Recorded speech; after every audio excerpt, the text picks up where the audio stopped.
Welcome back students. आज हम लोग जो पिछली एक्सरसाइज का फर्दर पार्ट था उसको डिस्कस करेंगे।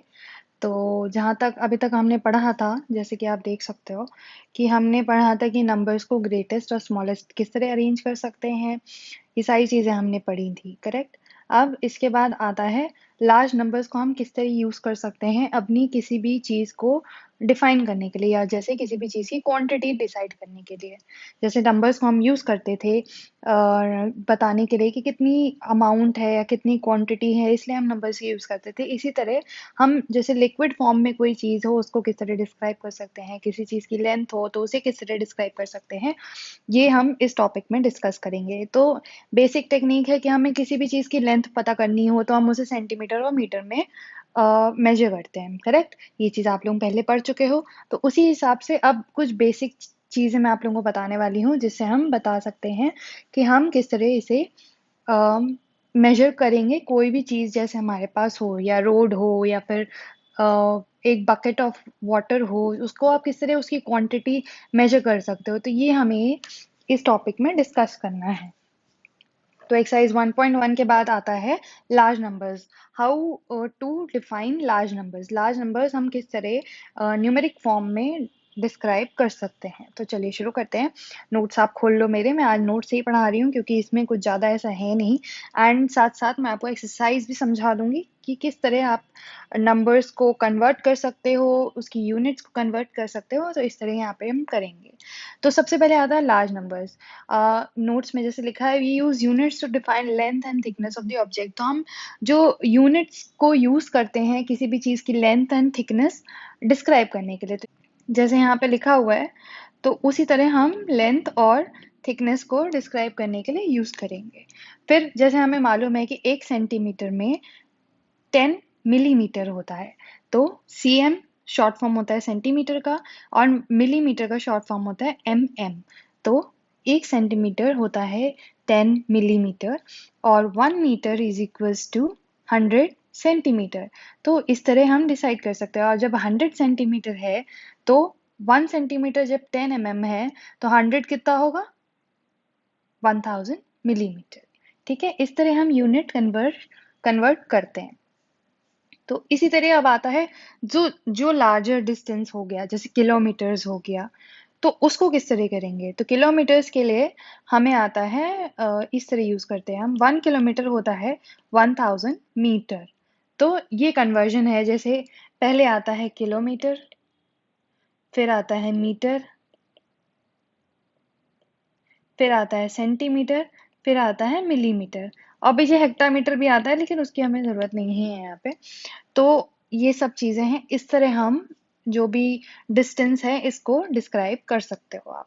सिमिलरली अब आ जाए, जैसे आपके किसी का वेट के हिसाब से आपको किसी चीज की क्वांटिटी बतानी हो, तो हम उसके लिए क्या यूज करते हैं, किलोग्राम्स। जैसे आपको मालूम होगा कि पहले जब आप वेजिटेबल्स खरीदते हो तो आप उसे ये थोड़ी ना बोलते मुझे 2 पोटेटो दे दो या 2 टमाटर दे दो या फिर मेरे को 5 अनियंस दे दो। इस तरह तो नहीं बोलते ना, आप उसे किलोग्राम्स में डिफाइन करते हो, उसके बाद उसे मेजर करते हो, करेक्ट। तो इसी तरह हम किसी भी चीज के वेट के हिसाब से उसकी क्वांटिटी किस तरह डिस्क्राइब करते हैं, वो यूज करते हैं उसके लिए हम किलोग्राम्स।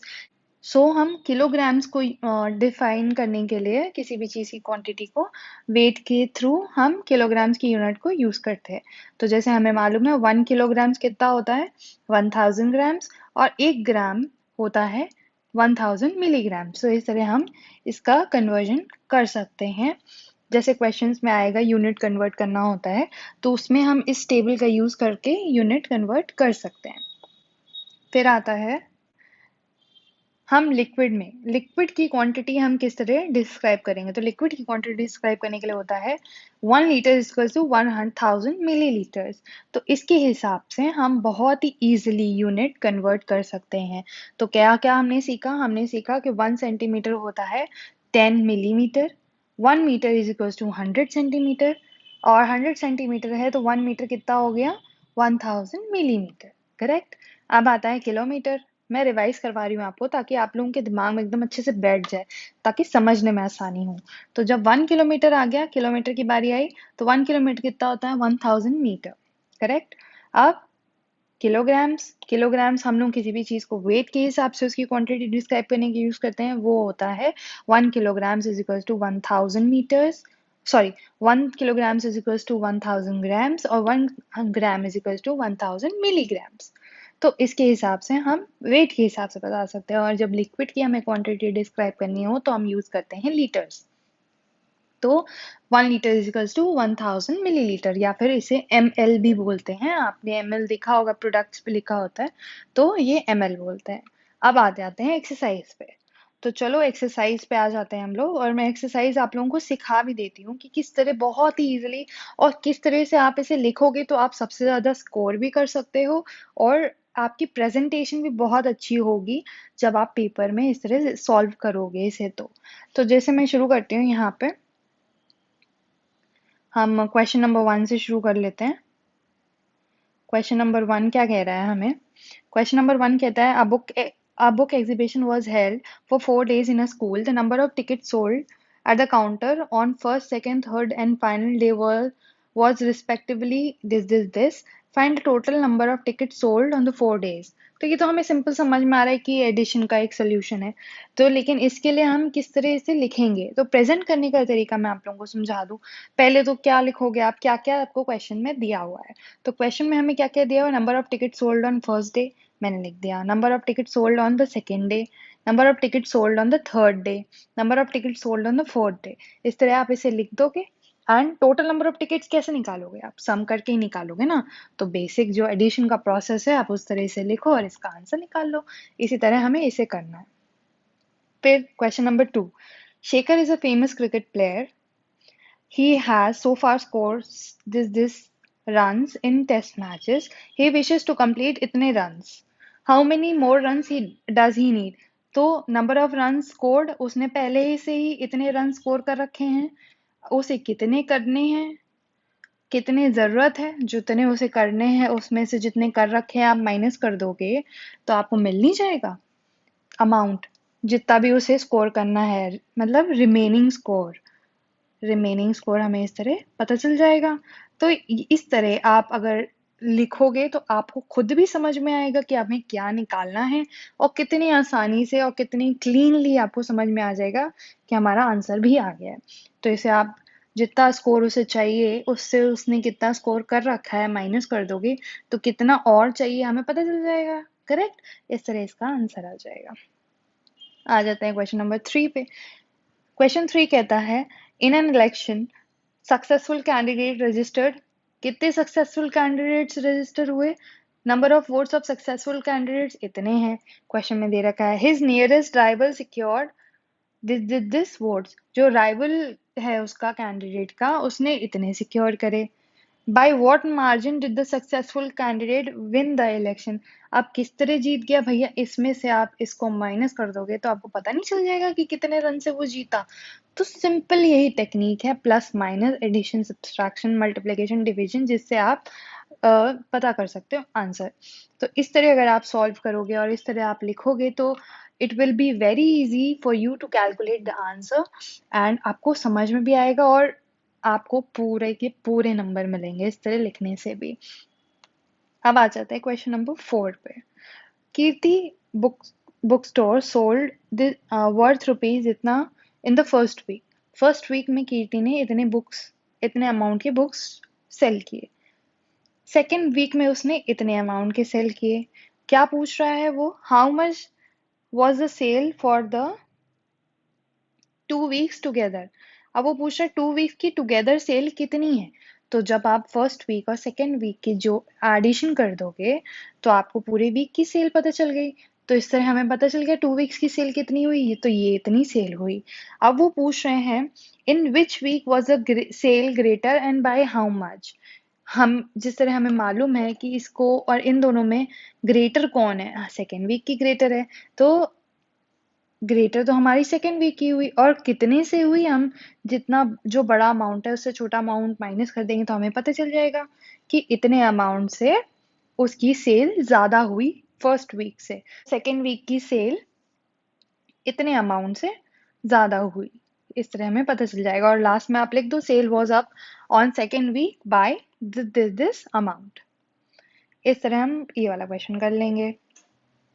फिर आता है fifth question, the greatest 5 digit number that can be made from the given set of numbers. तो हमें ये नंबर्स दिए हुए हैं, हमें निकालना है। Find difference between the greatest 5 digit number that can be written using the digit each only once. हमें लीस्ट और ग्रेटेस्ट नंबर इसका निकालना है, जो भी नंबर ऑफ सेट्स दिए हुए हैं, एंड उसका डिफरेंस हमें निकालना है। ठीक है, तो जो हमें नंबर दिए हुए हैं उस नंबर के हिसाब से ग्रेटेस्ट नंबर, मैंने आपको पहले बताया था पिछली क्लास में कि हमें उसे डिक्रीजिंग ऑर्डर के फॉर्म में लिखना है, तो यहाँ पे डिक्रीजिंग ऑर्डर के फॉर्म में मैंने लिख दिया। तो अब इससे हमें ये ग्रेटेस्ट नंबर मिल गया। अब जो लीस्ट नंबर मतलब स्मॉलेस्ट नंबर हमें बनाना है, स्मॉलेस्ट के लिए मैंने आपको बताया था कि हमें उसे इंक्रीजिंग ऑर्डर के फॉर्म में लिखना है। तो अब हमने इसको भी लिख दिया। हमें क्या पूछा है, find the difference between the greatest and the smallest number. तो डिफरेंस हम निकाल देंगे, सिंपल सब्सट्रैक्शन, माइनस कर दो, आंसर आ जाएगा आपका। तो इस तरह आप इसे सॉल्व करो। अगर आपको कोई भी डाउट है तो आप नीचे कमेंट सेक्शन में मुझसे पूछ सकते हो, आप मुझे मेल कर सकते हो। मैं आपको पर्सनली हर क्वेश्चन का, अगर आपको नहीं समझ में आ रहा है, वैसे मैं नोट्स में सारे क्वेश्चन सॉल्व करके डाल रही हूँ। अगर आपको नहीं तब भी समझ में आता है, you can contact me directly through my email, और मैं आपको उस पर आपको सोल्यूशन समझा दूंगी और अच्छे से। तो क्वेश्चन नंबर 6 पे आ जाते हैं। 6 क्या कहता है, a machine on an average manufactures 2825 screws a day. एक दिन में एक मशीन मैन्युफैक्चर करती है इतना screws. Okay, number of screws manufacture in January. जनवरी में हमें क्या पता है कि कितने डेज होते हैं, 31 डेज होते हैं। करेक्ट, जब वो एक दिन में इतना कर रही है तो 31 डेज में कितना करेगी, मल्टीप्लाई कर दोगे ना, तो आपको पूरा जनवरी की अमाउंट पता चल गई। तो ये आ गया हमारा amount of screws made in the month of January. तो इस तरह इसका आ गया। 7th क्वेश्चन पे चलते हैं। 7th क्वेश्चन कहता है, मर्चेंट हैड इतना rupees with her, she placed an order for purchasing 40 sets radio sets at rupees 1200 each. Merchant के पास कितना पैसा था, इतना पैसा था। उसने रेडियो सेट्स मंगवाए, जो कि था एक रेडियो सेट 1200 रुपीज पर पीस का, और कितने मंगवाए, 40। तो टोटल कॉस्ट हम निकाल लेंगे 1200 इंटू 40। तो ये तो टोटल कॉस्ट आ गई 40 रेडियो सेट्स की। ठीक है, अब क्या कह रहा है कि उसके पास कितना पैसा बचा। कितना पैसा बचा, जो उसके पास टोटल अमाउंट था उससे इतना अमाउंट माइनस कर दोगे तो आपको पता नहीं चल जाएगा कितना पैसा बचा। तो यहाँ पे हम लोगों ने सब्सट्रैक्शन कर दिया और हमें आंसर मिल गया। तो बहुत ही इजीली आप इस तरह लिखोगे ना तो आपको सब कुछ समझ में आ जाएगा और तुरंत आप आंसर का सोल्यूशन इसका मिल जाएगा आपको। तो आ जाते हैं क्वेश्चन नंबर 8 पे। क्वेश्चन नंबर 8 कहता है, student multiplied 7236 by 65 instead of multiplying by 56. By how much was his answer greater than the correct answer? अब वो कहता है कि एक स्टूडेंट ने गलती से मल्टीप्लाई कर दिया 65 इंस्टेड ऑफ 56 7236 से, तो उसका आंसर कितना ज्यादा आया। जब उसने 65 की जगह 56 की जगह 65 से कर दिया, तो इन दोनों का आप माइनस कर दो, जो भी आया उसको आप 7236 से मल्टीप्लाई करोगे तो उसका आंसर इतना अमाउंट से ज्यादा आया। तो हमारा आंसर क्या हुआ, answer greater than the correct answer is 61524। इस तरह आप now we do not know we do not. और वो क्वेश्चन में ये भी पूछ रहा है कि हमें अलग अलग मल्टीप्लाई करने की जरूरत है, नहीं, बिल्कुल नहीं अलग मल्टीप्लाई करने की जरूरत। जितना भी उस बच्चे ने जो भी गलत मल्टीप्लिकेशन किया उसको आप माइनस कर दो, तो आपको एग्जैक्ट अमाउंट पता चल जाएगा कि कितने जो नंबर्स हैं उससे उसका आंसर ज्यादा आया। तो इस तरह हमें मालूम पड़ गया। क्वेश्चन नंबर 9 पे आ जाते हैं। क्वेश्चन नंबर 9 पे कहता है कि to stitch a shirt 2 metre 15 centimetre cloth is needed. तो एक शर्ट बनाने के लिए हमें यूज होता है 2 मीटर्स 15 सेंटीमीटर क्लोथ, और आउट ऑफ 40 मीटर क्लोथ, और हमारे पास टोटल कितना है 40 मीटर्स क्लोथ अवेलेबल है। How many shirts can be stitched, कितनी शर्ट्स बन सकती हैं और कितना क्लोथ बचता है। तो हमें सबसे पहले क्या दिया हुआ है, total length of the cloth 40 metre दिया हुआ है, तो इसको आप सेंटीमीटर में कन्वर्ट कर लो। तो हमें क्या मालूम था, 1 मीटर इज टू 100 सेंटीमीटर, तो 40 मीटर है तो 40 इंटू 100, 4000 सेंटीमीटर आ गया। अब एक शर्ट बनाने में कितना, एक शर्ट बनाने में उसको यूज होता है 2 मीटर 15 सेंटीमीटर। तो याद रहे जब भी आप करो सोल्यूशन निकालो तो दोनों की यूनिट ना सेम होनी चाहिए, तभी हम इसमें प्रोसीड करते हैं। तो जैसे यहाँ तो 2 मीटर्स में है लेकिन 15 सेंटीमीटर्स में, हम 2 को भी सेंटीमीटर्स में कन्वर्ट करेंगे। तो 2 को कन्वर्ट करने के लिए हमें मालूम है कन्वर्जन कि 1 मीटर होता है 100 सेंटीमीटर, ये तो हमें पता है ना। तो हम इसके हिसाब से 2 मीटर को 100 से मल्टीप्लाई कर देंगे तो हमें 2 मीटर भी सेंटीमीटर में आ जाएगा। 2 इंटू 100 प्लस 15, 200 प्लस 15, 215 सेंटीमीटर हमें यूज हो रहा है एक शर्ट बनाने को, 1 शर्ट के लिए। ओके, ये 1 शर्ट के लिए यूज हो रहा है। तो उसके बाद हमें जानना है कि कितनी शर्ट्स बन सकती हैं।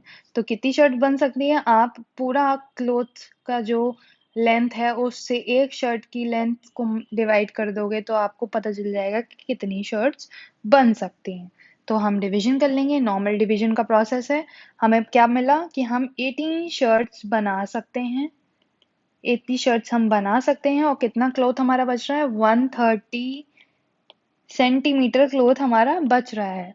तो अब 130 सेंटीमीटर था, जैसे क्वेश्चन में दिया हुआ है कि मीटर और सेंटीमीटर में भी है, हम इसको कन्वर्ट कर दो।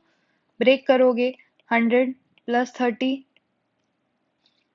100 सेंटीमीटर कितना होता है, 1 मीटर होता है, प्लस 1 मीटर 30 सेंटीमीटर। तो हमारा आंसर यही तो है। इस तरह हमें पता चल गया कि कितना क्लॉथ रिमेनिंग बच रहा है। क्वेश्चन नंबर 10 पे आ जाते हैं। तो अगर कोई भी डाउट हो आप नीचे कमेंट करके मुझसे पूछ सकते हो। एंड मेरे पढ़ाने की कोई भी टेक्निक अगर आपको नहीं समझ में आ रही है तो वो भी आप मुझे कमेंट करके नीचे बताना, मैं उसको ठीक करने की कोशिश करूंगी, या फिर आपके हिसाब से जिस तरह आप चाहते हो उस तरह करने की कोशिश करूंगी। तो क्वेश्चन नंबर 10 पे आ जाते हैं। क्वेश्चन नंबर 10 पे कहता है कि medicine is packed in boxes each weighing 4 kilograms and 500 grams. एक बॉक्स का वेट है 4 केजी एंड 500 ग्राम्स। वैन में हमें मेडिसिन को रखना है। उस वैन का वेट कितना होना चाहिए, 800 केजी है। अब हमें पूछ रहा है कि कितने बॉक्सेस उस वैन में हो सकते हैं ताकि वो उसके वेट को एक्सीड ना करे। जैसे एक वैन सिर्फ 800 ग्राम्स 800 केजी वेट ले जा सकती है और एक बॉक्स का वेट है 4 केजी 500 ग्राम्स, तो हमें कितने बॉक्सेस हम वैन में रख सकते हैं। तो अब पहले तो कन्वर्जन हमें करनी है। एक बॉक्स का वेट कितना है, 4 केजी 500 ग्राम्स। तो केजी को हम भी ग्राम्स में कन्वर्ट कर लेंगे, 4 इंटू 1000 प्लस 500, 4500 ग्राम्स आ गया। अब टोटल कैपेसिटी क्या है वैन की, 800 केजी। अभी 800 केजी को भी हम ग्राम्स में कन्वर्ट कर लेंगे तो ये 80,000 ग्राम्स आ गया। अब हमें क्या करना है, डिवाइड कर देंगे तो हमें नंबर ऑफ वो पता चल जाएगा ना कि कितने वैन्स में बॉक्स आ सकते हैं। तो हमने सिंपली डिवाइड किया, जो बेसिक प्रोसेस है डिवाइड करने का। तो हमें एंड में क्या पता चलता है कि 177 बॉक्सेस बॉक्सेस हम वैन के अंदर रख सकते हैं। तो हमारा आंसर आ गया। नेक्स्ट क्वेश्चन आता है 11th क्वेश्चन। उसमें कहता है distance between the school and students house is 1 kilometre 87 metre. तो एक बच्चे का जो डिस्टेंस है स्कूल से घर तक का वो 1 किलोमीटर 875 मीटर है। तो हम इसको कन्वर्ट कर लेंगे तो टोटल मीटर में डिस्टेंस आ गया हमारा 1875 metre. Distance travel both ways, जब वो कह रहा है कि बच्चा बोथ वेज ट्रैवल करता है तो मतलब आना जाना दोनों, तो इंटू 2 कर दोगे तो आपको बोथ वेज ट्रैवल का डिस्टेंस पता चल जाएगा। अब वो कह रहा है कि 6 डेज में उसने कितना डिस्टेंस ट्रैवल किया। तो जब हमें बोथ डेज का डिस्टेंस पता है तो हम उसको इंटू 6 कर देंगे तो हमें उसका total distance travelled in 6 days में पता चल जाएगा। इसका डिस्टेंस पता करने के लिए हमें क्या करना है, हम उसको 6 डेज, जो भी एक दिन का डिस्टेंस है उसको 6 से मल्टीप्लाई कर देंगे तो 6 डेज का पता चल जाएगा। अब बाकी यूनिट कन्वर्जन तो आपको आता ही है, यूनिट में कन्वर्ट कर दो क्योंकि हमने पहले किलोमीटर और मीटर में से उसे मीटर में कन्वर्ट किया था। तो हमें एंड रिजल्ट भी किलोमीटर और मीटर में ही चाहिए होगा। तो इस तरह आप इसको इसमें कन्वर्ट कर सकते हो। तो टोटल डिस्टेंस कवर्ड हमारा आ गया ये।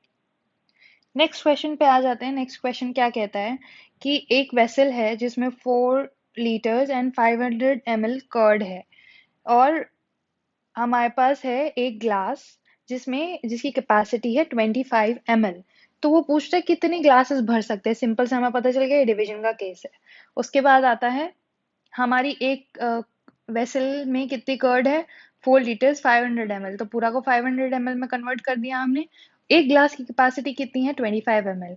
ये याद रहे कि क्वेश्चन में अगर 2-4 अलग अलग यूनिट्स दी हुई हैं तो हमें पूरे सब चीज़ों की यूनिट सेम करके ही सोल्यूशन निकालना है। भले ही आप एंड में अलग अलग कर दो यूनिट्स, लेकिन जब भी हम उन्हें कैलकुलेट करेंगे तो हमारी यूनिट्स सेम होनी चाहिए। तो यहाँ पे लीटर और मिलीलीटर था और ग्लास की कैपेसिटी मीटर में मिलीलीटर में थी, तो हमें इसको भी मिलीलीटर में कन्वर्ट करना पड़ेगा। ठीक है, अब कन्वर्ट तो हम कर चुके हैं, अब हमें चाहिए कि हमारे कितने ग्लासेस भर जाएंगे। वो जानने के लिए हम 4500 ml को डिवाइड कर देंगे 25 ml से, तो नंबर ऑफ ग्लासेस हमें पता चल जाएंगे। बेसिक डिवीजन किया, 180 आया हमारा आंसर। तो 180 ग्लासेस हम फिल कर सकते हैं कर्ड से।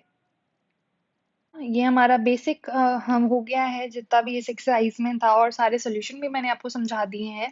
एंड उसके बाद भी अगर आपको कोई चीज़ नहीं समझ में आ रही है, you can contact me through email, I am always there to help you. And चलिए फिर नेक्स्ट वीडियो में मिलते हैं। नेक्स्ट वीडियो में हम आगे बढ़ेंगे, नेक्स्ट टॉपिक को कवर करेंगे, इस चैप्टर की 1.3 एक्सरसाइज पे जाएंगे, और जो भी उससे रिलेटेड कंटेंट है उसके बारे में मैं आपको समझाऊंगी। Thank you so much for watching. अगर मेरा चैनल पसंद आ रहा है तो प्लीज़ लाइक करें, शेयर करें अपने फैमिली और फ्रेंड्स के साथ, जो भी आपके बैचमेट हैं उनके साथ शेयर करिए। Thank you so much for watching.